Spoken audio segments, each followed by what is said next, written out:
በወሊድ ወቅት ኤፒዞቶሚ ወይም ስቲች ተደርጎልሽ የህመም ስሜት ወይም ጭንቀት ገብቶሻል? ቁስሉ በፍጥነት እንዲድን እነዚህን 4 ነጥቦች ተከታይ። አንደኛ፣ ንጽህና። ኢንፌክሽንን ለመከላከል በቀን ቢያንስ 2 ጊዜ እና ከዛ በላይ በንጹህ ውሃና መለስተኛ ሳሙና አካባቢውን በቀስታ ታጠቢ። በንጹህ ጨርቅ ነካ በማድረግ እንጂ በጣም ማሸት አያስፈልግም። ሁለተኛ፣ ህመምን መቀነስ።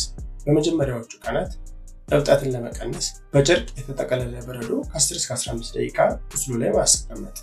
ስትቀመጭ ደግሞ ለስለስ ያለ ትራስ ተጠቀሚ።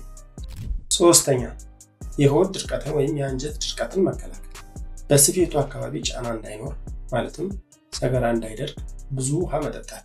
ሰገራ ሲወጣ በጣም ህመም ስለሚኖረው ብዙ ውሃ መጠጣት፣ እንደ አትክልት፣ ፍራፍሬ ያሉ ፋይበር የበዛባቸውን ምግቦች መመገብሽን አትርሺ። አራተኛ፣ ጥንቃቄ ማድረግ ያስፈልጋል።